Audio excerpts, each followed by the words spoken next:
மனசு ரொம்ப கஷ்டமாக இருக்குப்பா. இவ்வளோ நாளாக எதுவுமே தோணல, இப்போ ஒரு மாதிரியா இருக்குப்பா. நான் என்னதான் ஜாலியாக தெரிஞ்சாலும் உள்ளுக்குள்ளே சீரியஸாக தான்ப்பா லவ் பண்ணேன்.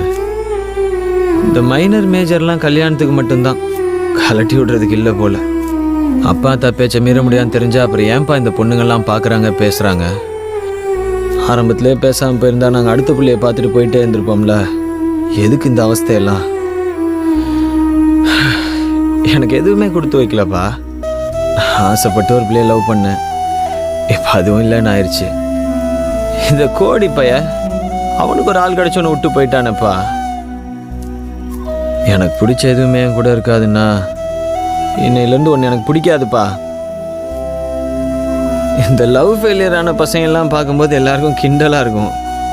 ஆனால் அந்த இடத்துக்கு வரும்போது தான் அதோட அவஸ்தை தெரியுது. சை மண்டை காயுதுரா.